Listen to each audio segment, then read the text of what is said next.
এইমাত্র বদলে গেল অন্নপূর্ণা যোজনার ফর্ম। এতক্ষণ পর্যন্ত আপনাদেরকে 12 পাতার মানে 12 পৃষ্ঠার ফর্ম ফিল আপ করে দেখাচ্ছিলাম। এবারে কিন্তু ফর্মে পরিবর্তন করা হয়েছে। এবার আর 12 পাতা নয়, 13 পাতার ফর্ম দেওয়া হয়েছে। তো বর্তমানে কি কি পরিবর্তন করা হয়েছে, মানে এবার এই নতুন ফর্মে কি কি সংযোজন করা হয়েছে, আজকের এই ফর্ম ফিল আপের সমস্ত কিছু স্টেপ বাই স্টেপ এক এক করে আপনাদেরকে দেখাবো। পরিবারের প্রধান আপনি কাকে করবেন, শ্বশুর শাশুড়ি, আপনার স্বামী, কাকে পরিবারের প্রধান করবেন, ফর্ম কোথায় পাবেন, আধার নাম্বার কার লিখবেন বা কোথায় লিখবেন, ঠিকানায় কি লিখতে হবে, সেই সমস্ত কিছু তথ্য এই নতুন ফর্ম অনুযায়ী কিন্তু আপনাদেরকে ফিল আপ করে দেখাবো। এবং খুবই গুরুত্বপূর্ণ, ফর্মে যে পরিবর্তন হয়েছে এটা যদি আপনি না জানেন তাহলে হয়তো আপনি পরবর্তীতে সমস্যায় পড়তে পারেন। চলুন সম্পূর্ণ ফর্ম ফিল আপটা আপনাদেরকে এক এক করে দেখিয়ে দিই। তো বন্ধুরা, এবার যে ফর্মটি ফিল আপ করা আপনাদেরকে দেখাবো এটা কিন্তু নতুন ফর্ম, পশ্চিমবঙ্গ রাজ্য সরকারের তরফ থেকে প্রকাশ করা হয়েছে। আগের ফর্মে কিন্তু এরকম লেখা ছিল না পশ্চিমবঙ্গ সরকার, এখন দেখুন বাংলা ফর্মেও লেখা রয়েছে। আগে 12 পৃষ্ঠার ফর্ম ছিল, এখন কিন্তু 13 পৃষ্ঠা রয়েছে। আপনাদেরকে একটু নিচের দিকে নিয়ে যাই, একদম শেষের পৃষ্ঠা, এই যে দেখুন 13 পৃষ্ঠা দেখতে পাচ্ছেন, এখানে হাইলাইট করে কিন্তু আপনাদেরকে দেখিয়ে দিচ্ছি। মানে বুঝতেই পাচ্ছেন একটা পৃষ্ঠা কিন্তু যোগ করা হয়েছে। এবার কি কি সংযোজন করা হয়েছে সেটা আপনাদেরকে দেখাবো। তার আগে ফর্ম ফিল আপটা আমরা দেখে নিই যে কীভাবে ফর্মটা ফিল আপ করতে হবে, কোথায় কি লিখতে হবে। এখানে আপনারা যদি দেখেন, দেখুন পরিষ্কারভাবে লেখা রয়েছে অন্নপূর্ণা যোজনার পারিবারিক তথ্য সংগ্রহের ফর্ম। এখানে 3টে বিভাগ করা রয়েছে, মানে 3টে ভাগ রয়েছে। এর মধ্যে প্রথম যে বিভাগটা রয়েছে দেখুন পারিবারিক পরিচয় চাওয়া হয়েছে। আর এই জায়গায় কিন্তু আপনাদেরকে লিখতে হবে, কোথাও কিছু কিছু জায়গা রয়েছে যেখানে টিক দিতে হবে, কিছু কিছু জায়গা রয়েছে টিক দিতে হবে না, সেগুলো আপনাদেরকে দেখিয়ে দিচ্ছি। তো প্রথমেই দেখুন 1 নম্বরে কি বলা হয়েছে, পরিবারের প্রধানের নাম। আচ্ছা, কোথায় নতুন কি সংযোজন হয়েছে সেটা কিন্তু দেখাবো, ভিডিওটা স্কিপ করবেন না। আর ফর্মে যে সমস্ত পরিবর্তনগুলো করা হয়েছে সেগুলো কিন্তু দেখতে পাবেন। তো প্রথমেই এখানে দেখুন বলা হয়েছে পরিবারের প্রধানের নাম, অর্থাৎ 1 নম্বরেই বলা হয়েছে পরিবারের প্রধানের নাম লিখতে হবে। তো এখানে কার নাম লিখবেন, আপনার শ্বশুর শাশুড়ি, বাবা মা, স্বামী, কার নাম লিখবেন, এই নিয়ে কিন্তু একটা এখানে কনফিউশন তৈরি হয়েছে। তবে আপনি দুটো পথ অবলম্বন করতে পারেন এবং শেষে একটা যুক্তি দেবো, যেটা আপনি যদি অ্যাপ্লাই করেন মানে কাজে লাগান, আশা করি আপনার অনেক কাজে দেবে। তো প্রথমত আপনাদেরকে জানাবো, প্রথম পথ যে আপনার পরিবারটা ধরুন যৌথ পরিবার, এখনো পর্যন্ত আপনার যে রেশন কার্ডগুলো রয়েছে আপনার ফ্যামিলিতে, আপনি রেশন কার্ডে ফ্যামিলি হেড পরিবর্তন করেননি। যে কোনো একজন ব্যক্তি আপনার রেশন কার্ডের ফ্যামিলি হেড রয়েছে আপনার পরিবারের। তো সেক্ষেত্রে যিনি ফ্যামিলির হেড রয়েছেন তার নাম কিন্তু আপনি এখানে বসাতে পারেন। সেক্ষেত্রে আপনার শাশুড়ি হতে পারে, আপনার শ্বশুরমশাই হতে পারেন, বা আপনার স্বামী হতে পারেন। তো এই হিসাবে আপনার পরিবারের যিনি প্রধান তার নাম কিন্তু আপনি এখানে লিখতে পারেন আধার কার্ডে অনুযায়ী। হ্যাঁ, আধার কার্ডে যে নাম রয়েছে সেটা বসাতে পারেন। আচ্ছা, এক্ষেত্রে যদি আপনি রেশন কার্ডটা না ধরেন বা না বানেন, আরও একটা কিন্তু পদ রয়েছে। কারণ এই ফর্মেই আরও একটা জায়গা রয়েছে যেখানে কিন্তু পরিষ্কারভাবে বলা হয়েছে যে পরিবার বলতে কি বোঝায়, অর্থাৎ এখানে কাকে বলা হচ্ছে, রেশন কার্ডের কথা আবার এখানে উল্লেখ করা হয়নি। যদি সেটা ধরেন তাহলে আপনি আপনার স্বামীকেও কিন্তু এই যে পরিবারের প্রধান করতে পারেন। আচ্ছা, একটু নিচের দিকে চলে আসি, এখানেই কিন্তু এটা বলা হয়েছে, এই যে এই জায়গাটা দেখুন কি বলা হয়েছে, পরিবার বলতে এমন একদল ব্যক্তিকে বোঝায় যারা সাধারণত একসঙ্গে বসবাস করেন এবং একই রান্নাঘর থেকে খাবার গ্রহণ করেন। তো এখানে কোনো রেশন কার্ডের বিষয়ে বলা হয়নি, মানে একই পরিবার বোঝায় এবং একই রান্নাঘর থেকে খাবার গ্রহণ করেন। মানে আপনারা যৌথ পরিবারে আছেন, একসঙ্গে রান্নাবান্না হয়, একসঙ্গে থাকেন, সেটাকে একটা যৌথ পরিবার বলা হয়েছে। এবার ধরুন আপনার পরিবারটা আলাদা হয়ে গেছে, আপনারা আলাদা খাওয়া দাওয়া করেন, বাড়িঘর আলাদা, সমস্ত কিছু আলাদা। তো সেক্ষেত্রে আপনি কিন্তু আলাদা পরিবার হিসেবে ধরুন আপনার স্বামীকে হেড অফ দ্য ফ্যামিলি করতে চাইছেন, সেক্ষেত্রে করতে পারেন। তবে এবার আপনাদেরকে জানাবো, যারা ধরুন আপনার স্বামীকে হেড অফ দ্য ফ্যামিলি করছেন, তারপরেও তো আপনাদের মনে একটা সন্দেহ থাকতে পারে, তাই না, যে যদি সরকার থেকে আবার রেশন কার্ডটাকে ধরে তাহলে তো আমাদের এই যে ফর্মটা, এক্ষেত্রে যে স্বামীর নাম দিলাম এক্ষেত্রে সমস্যা হতে পারে। তো সেক্ষেত্রে বলবো আপনারা সঙ্গে সঙ্গে ফর্মটা জমা না করে একটা কাজ করতে পারেন। এখানে আপনি আপনার ফ্যামিলি, এই যে হেড, ফ্যামিলির যিনি হেড, ধরুন আপনি আপনার স্বামীর নাম দিলেন। এবারে আপনি অনলাইনে কি করবেন, রেশন কার্ডের পরিবার বিভাজন করা যায় খুব সহজেই। রেশন কার্ডের যে ফ্যামিলি হেড সেটা চেঞ্জ করা যায় এবং পরিবার আলাদা করা যায়। অনলাইনে অনেক ভিডিও রয়েছে, আপনারা চাইলে দেখে নিতে পারেন এই মুহূর্তে। পরবর্তীতে আমরাও নতুন ভিডিও আনবো, সেই ভিডিও দেখেও কিন্তু আপনারা আপনাদের পরিবারটাকে আলাদা করে নিতে পারবেন। মাত্র আধ ঘন্টার মধ্যে, মানে 10 মিনিট 5 মিনিটের মধ্যেই আপনারা কিন্তু পুরো কাজটা করে নিতে পারবেন। তো যদি আপনি আপনার স্বামীকে হেড করেন, সেক্ষেত্রে কিন্তু আপনি রেশন কার্ডটাকে অনলাইন থেকে আপনার যে ফ্যামিলির হেড সেটাকে পরিবর্তন করে দেবেন, পরিবারটাকে আলাদা করে দেবেন, মানে স্প্লিট করে দেবেন। দিলেই দেখবেন এই যে সমস্যাটা আপনার হচ্ছে সেটা কিন্তু আর হবে না। যাই হোক, আপনারা বুঝতে পেরেছেন। এই মুহূর্তে যদি আপনি চান আপনার রেশন কার্ডে যিনি ফ্যামিলি হেড রয়েছেন তার নাম দিতে পারেন, অথবা আপনি যদি আপনার স্বামীর নাম দেন বা আলাদা হন, আলাদা পরিবার হন, তাহলে কিন্তু আপনি তার নামও কিন্তু এখানে দিতে পারেন। যাই হোক, এইটুকু আশা করি আপনাদেরকে বোঝাতে পেরেছি। এবার দেখুন জন্ম তারিখ, পরিবারের যিনি প্রধান তার জন্ম তারিখটা এখানে দিতে হবে, দিন মাস বছর সেই অনুযায়ী দিয়ে দেবেন। পরিবারের প্রধানের লিঙ্গ, তিনি পুরুষ মহিলা যেটা হবেন, যদি মহিলা হন মহিলাতে ঠিক দেবেন, যদি পুরুষ হন পুরুষতে ঠিক দেবেন, যেটা হবেন, বা অন্যান্য যেটা হবেন সেটাই ঠিক দেবেন। পরিবারের প্রধানের আধার নম্বর, এখানে আধার নাম্বার দিয়ে দিতে হবে। ডিজিটাল রেশন কার্ডে পারিবারিক আইডি যদি থাকে তাহলে দেবেন, না থাকলে দেওয়ার দরকার নেই। পরিবারের সদস্য সংখ্যা, তো এখানে আপনার মোট পরিবারে কজন সদস্য, যদি নতুন আপনি ফ্যামিলি বিভাজন করেন তারপরেও আপনার পরিবারে যে কটা সদস্য রয়েছে, অর্থাৎ আপনার পরিবারে এই মুহূর্তে যে কটা সদস্য রয়েছে সেটা সংখ্যায় লিখবেন। 5 জন হলে 5 জন, 2 জন হলে 2 জন, যেটা হবে সেটা সংখ্যায় লিখে দেবেন, কেমন? এরপর ঠিকানা, তো এই জায়গায় আপনার পুরো ঠিকানাটা লিখে দেবেন। তারপর স্থায়ী ঠিকানার জায়গায় আপনি স্থায়ী ঠিকানাটা লিখে দেবেন। অনেক মহিলা বলছিলেন দাদা বিয়ের পরে আমার ঠিকানা চেঞ্জ হয়নি, সেক্ষেত্রে আমি কি করব? দেখুন 3 মাস হাতে সময় রয়েছে, আপনার ঠিকানাটা চেঞ্জ করে নিন, সমস্ত ডকুমেন্ট ঠিকঠাক থাকাটাই কিন্তু জরুরি। ঠিকঠাক করে নিন, তারপরে আবেদন করুন, আশা করি সমস্যা হবে না। এরপর যোগাযোগের নাম্বার, এই জায়গায় আধার কার্ডের সঙ্গে যুক্ত মোবাইল নাম্বার, আপনার পরিবারের যিনি প্রধান রয়েছেন তার নাম্বারটা এই জায়গায় বসিয়ে দেবেন। এবারে দেখুন বলা হয়েছে নাম, জন্ম তারিখ, লিঙ্গ, পরিবারের প্রধানের সঙ্গে সম্পর্ক, আধার নাম্বার, পরিবারের সকল সদস্যর কিন্তু তথ্য দিতে হবে। এইবার একটা জিনিস আপনাদেরকে জানাই, এখানে প্রথমেই কি লেখা রয়েছে দেখুন, পরিবারের প্রধান, তো প্রধানের নামটা এখানে দিয়ে দিলেন। এবার তিনি ধরুন অন্নপূর্ণা যোজনায় আবেদন করছেন, তিনি ধরুন মহিলা, তিনি কোনো পুরুষ নন, তিনি মহিলা, এবং তিনি অন্নপূর্ণা যোজনায় আবেদন করতে চাইছেন। তো সেক্ষেত্রে তিনি এই যে হ্যাঁ টিক রয়েছে এখানে টিক করবেন। এই যে দেখুন অন্নপূর্ণা যোজনার জন্য আবেদন করা হচ্ছে, এখানে হ্যাঁ করছেন মানে আপনি অন্নপূর্ণা যোজনায় আবেদন করছেন, ঠিক আছে। এবারে ধরুন আপনার পরিবারে আপনার স্বামী প্রধান, তো তিনি তো আর অন্নপূর্ণা যোজনায় আবেদন করছেন না, সেক্ষেত্রে কিন্তু এখানে টিক করার প্রয়োজন পড়বে না আশা করি। এইবারে আপনার পরিবারের যে সমস্ত সদস্যরা এই অন্নপূর্ণা যোজনায় আবেদন করতে চাইছেন বা করবেন তাদের নাম এক এক করে যুক্ত করতে হবে। যেমন সদস্য 1, এই যে সদস্য 1-এর সোজাসুজি দেখুন হ্যাঁ রয়েছে, তো অন্নপূর্ণা যোজনায় আবেদন হচ্ছে, তো এখানে হ্যাঁতে টিক করে দেবেন। এবার দেখুন নাম, এই জায়গায় যে মহিলা আবেদন করছেন সেই মহিলার নাম, তার জন্ম তারিখ, লিঙ্গ, পরিবারের প্রধানের সঙ্গে কি সম্পর্ক, স্বামী স্ত্রী হলে স্বামী স্ত্রী, শাশুড়ি বৌমা, শ্বশুর বৌমা, যা হবে আর কি সেটা, বাবা মেয়ে যেটা হবে সেটা লিখবেন। আর ওই যে মহিলা আবেদন করছেন ওনার কিন্তু আধার কার্ডের নাম্বার এখানে দিতে হবে।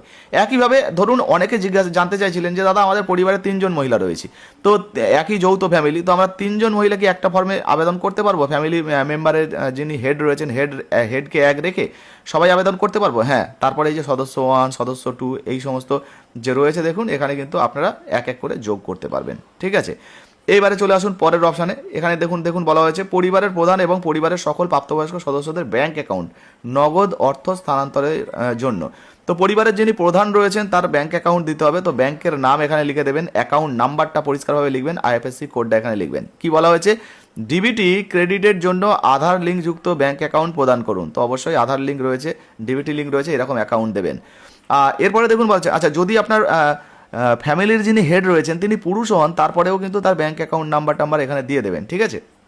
এবারে দেখুন বলা হয়েছে সদস্য 1, যে কটা মহিলার আপনি ফর্ম ফিল আপ করেছেন সেই কটা মহিলার ব্যাংক অ্যাকাউন্ট, ব্যাংকের নাম, অ্যাকাউন্ট নাম্বার, আইএফএসসি কোড এগুলো কিন্তু আপনাদেরকে দিয়ে দিতে হবে। এইভাবে পরিবারের সবার কিন্তু দিয়ে দেবেন যাদের যাদের এন্ট্রি করছেন।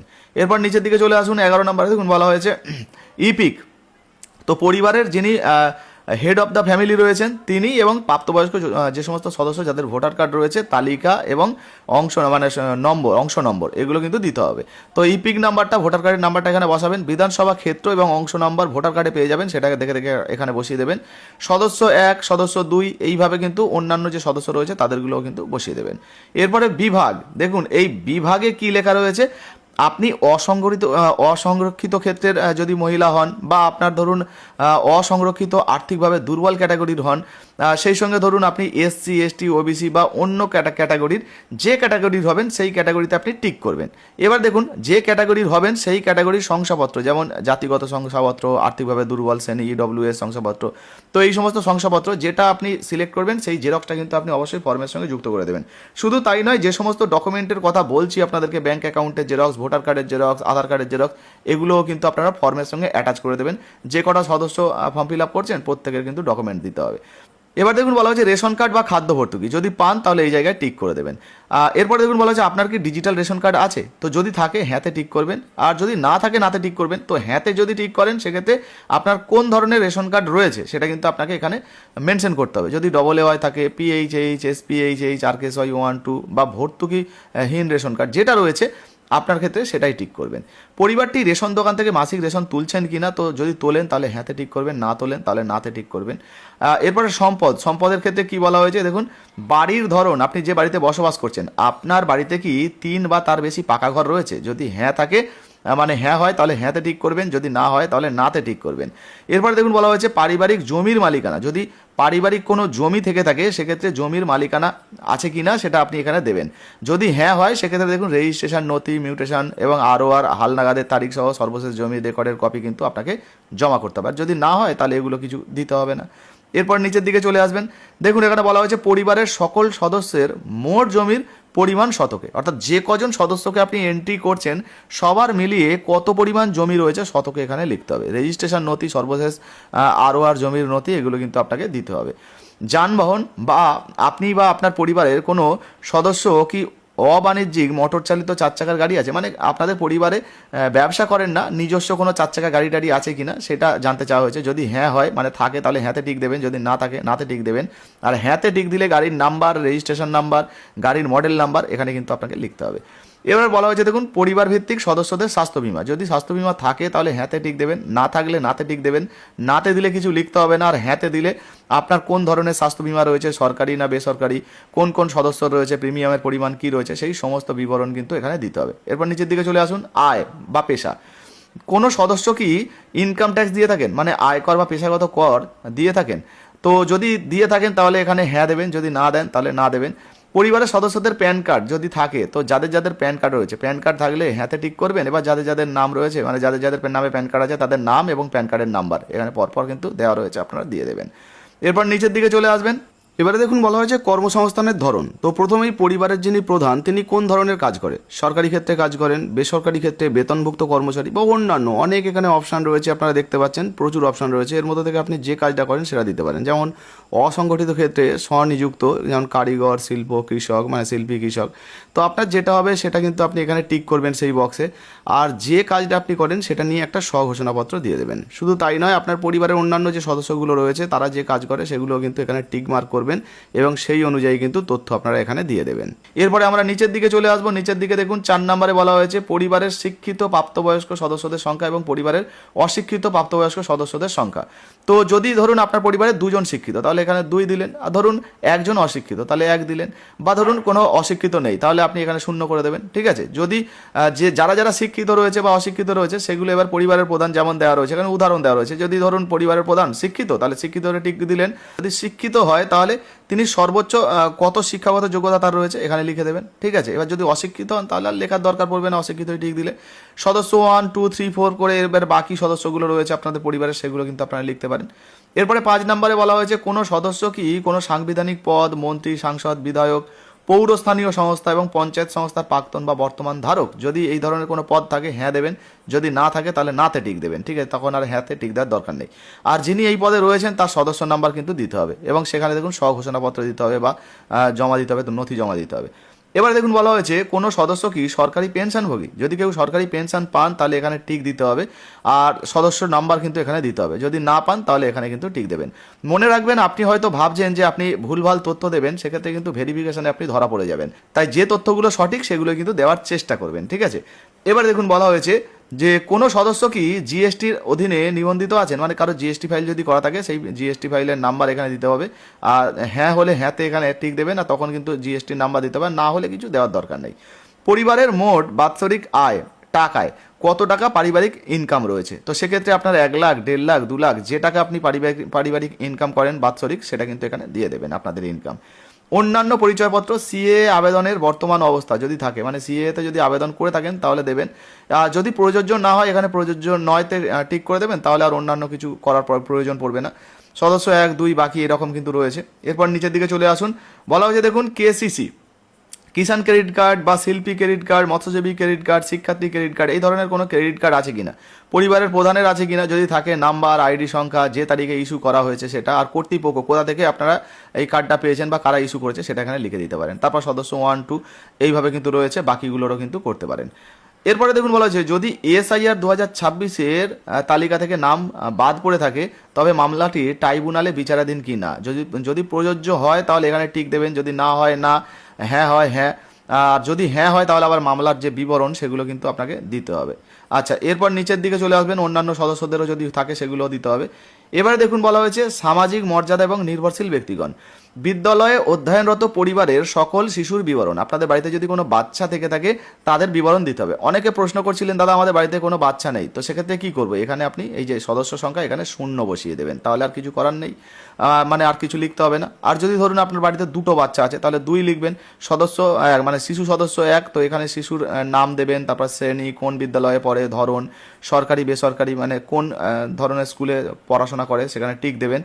এরপরে দেখুন বলা হয়েছে স্বীকৃত মাদ্রাসা, অন্যান্য মানে অন্যান্য মাদ্রাসা বা অন্যান্য, তো অন্যান্য হলে আবার সেই তার ধরন কিন্তু দিতে হবে, যেমন স্কুলিং, হোম স্কুলিং ইত্যাদি, ওপেন স্কুলিং দেখতে পাচ্ছেন, এগুলো কিন্তু আপনাকে আবার দিতে হবে, কোন ধরনের সেই ধরনটা কিন্তু লিখতে হবে।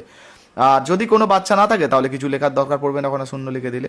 এবার এইভাবে কিন্তু আপনারা আপনাদের বাচ্চাদের কিন্তু এক এক করে যোগ করতে পারবেন। এবার শিশুদের টিকাকরণ, যদি টিকাকরণ হয় সেক্ষেত্রে হ্যাঁ হলে হ্যাঁ দেবেন, যদি টিকাকরণ করা হয়নি সেক্ষেত্রে এখানে টিক করবেন। এইভাবে যদি হ্যাঁ হয় তাহলে টিকাকরণের যে আইডি, যদি না হয় তাহলে শেষ টিকা নেওয়ার তারিখ, টিকা না নেওয়ার কারণ, সেগুলো কিন্তু আপনাদেরকে এই জায়গায় লিখে জানিয়ে দিতে হবে, ঠিক আছে। এরপর অন্যান্য যে শিশু সদস্য রয়েছে সেগুলোর তথ্য কিন্তু আপনাদেরকে দিতে হবে। এরপর দেখুন বলা হয়েছে আপনি কি কোনো সরকারি প্রকল্পের সুবিধা ডিবিটির মাধ্যমে পাচ্ছেন, যদি পরিবারের প্রধান, এখানে দেখুন বলা হয়েছে পরিবারের প্রধান প্রথমেই, তো প্রধান কিছু পাচ্ছেন কিনা, যদি হ্যাঁ হয় হ্যাঁতে টিক করবেন, আর যদি পাচ্ছেন না তাহলে নাতে টিক করবেন।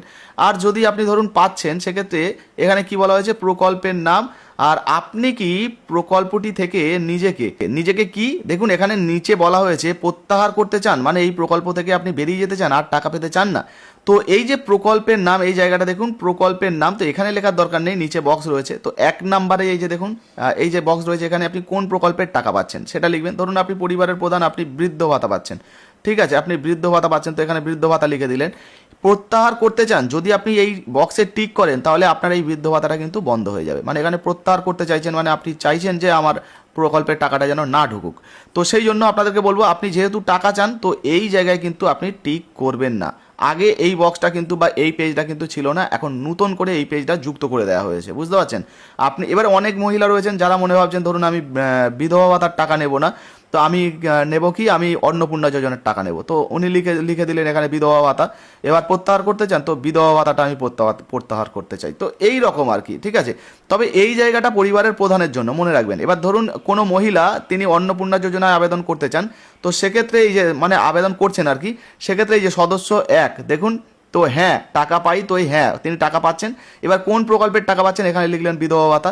এবার প্রত্যাহার করতে চান, যদি হ্যাঁ হয় তাহলে হ্যাঁতে টিক করবেন, আর যদি আপনি মনে করেন যে না এই প্রকল্পেরও টাকা পাবো, তো সেক্ষেত্রে আপনি এখানে আর টিক করবেন না, এটা ফাঁকা রেখে দেবেন, বুঝতে পেরেছেন।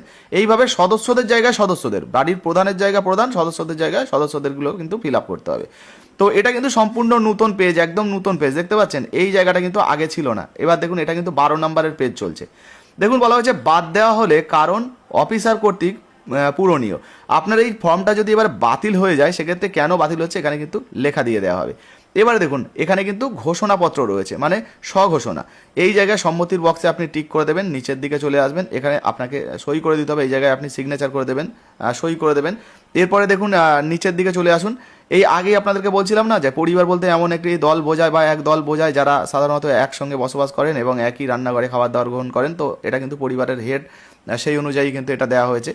এবার নিচের দিকে চলে আসবেন, ফর্ম কিন্তু শেষ হয়ে গেছে শুধুমাত্র সরকারি ব্যবহারের জন্য, তো এখানে আপনার কিছু করার দরকার নেই, আপনার নাম, গার্জেনের নাম, তারপর ঠিকানা যেমন ছোট্ট করে রয়েছে শুধু এইটুকু লিখে দেবেন, বাকি এই জায়গায় আপনার কিন্তু কোনো সই টই করার দরকার নেই। এই যে জায়গা রয়েছে অনেকে বলছিলেন যে দাদা এই জায়গায় আমি কি সিগনেচার করব, তো এখানে আপনার সিগনেচার করার দরকার নেই, যিনি আধিকারিক থাকবেন তিনি সিগনেচার করবেন, তার নাম দেবেন এবং তার বর্তমানে পদ কী রয়েছে, তারিখ রয়েছে, স্থান রয়েছে, এটা কিন্তু তিনি করবেন, আপনার কিছু করার এখানে দরকার নেই। তো দেখতেই পেলেন বন্ধুরা বর্তমানে নতুন যে ফর্মে সংযোজন করা হয়েছে, পরিবর্তন করা হয়েছে, তো কোথায় কি লিখতে হবে, আগে 12টা পৃষ্ঠা ছিল এখন কিন্তু 13টা হয়েছে, যে সমস্ত নতুন আপডেটগুলো রয়েছে সেগুলো আপনাদেরকে দেখিয়ে দিলাম। এবার যাদের প্রশ্ন ছিল যে এই ফর্মটা কোথায় পাবো, কোথায় জমা করব, দেখুন এই ফর্ম কিন্তু আপনাদের বাড়িতে বাড়িতে বিএলওরা আনবে এবং ফর্ম দেবে, আপনারা ফিল আপ করে জমা করতে পারবেন। কোথায় জমা করবেন, আপনি গ্রামে বসবাস করলে আপনার ব্লক রয়েছে, পঞ্চায়েত রয়েছে, সেখানে যোগাযোগ করতে পারেন, এখানেই সম্ভবত জমা নিয়ে নেওয়া হবে। আর যদি আপনি শহর থেকে হন, পৌরসভা, ওয়ার্ড, এই সমস্ত জায়গায় আপনারা যোগাযোগ করবেন, এখানেও কিন্তু ফর্ম জমা নেওয়া হবে আশা করি। তাছাড়া যে সমস্ত বিএলও স্যার বা আধিকারিকরা আপনাদের বাড়িতে ফর্ম দিতে আসবে তাদের থেকে কিন্তু আপনারা আরও বিস্তারিত জানতে পারবেন, ওই সময় যে নতুন আপডেট থাকবে, আবারও নতুন আপডেট এলে আপনাদেরকে জানিয়ে দেবো, আর আশা করি ওনারাও আবার জমা নিতে পারেন, সেই আপডেট এলে সেটাও কিন্তু আপনাদেরকে জানাবো। তবে এই মুহূর্তে যেটুকু আপডেট ছিল আপনাদেরকে দিয়ে দিলাম। আচ্ছা, অনেকে জানতে চাইছিলেন অনলাইনে আবেদন হবে কিনা। হ্যাঁ, অনলাইনেও কিন্তু আবেদনের আপডেট রয়েছে, শীঘ্রই হয়তো অনলাইনে আপডেট শুরু হয়ে যাবে। সেটা হলে সেটাও কিন্তু ভিডিওর মাধ্যমে আপনাদেরকে জানিয়ে দেবো। এই মুহূর্তে এই ভিডিওটা আপনি কোন জেলা থেকে দেখছেন অবশ্যই লিখে জানাবেন। যদি আপনার কোনো প্রশ্ন জিজ্ঞাসাবাদ থাকে তাড়াতাড়ি কমেন্ট সেকশনে কমেন্ট করুন। ভিডিও ভালো লাগলে লাইক দিয়ে শেয়ার করে দেবেন। ফেসবুক থেকে দেখছেন এখনো পর্যন্ত ফলো করেননি, ফলো করে রাখবেন।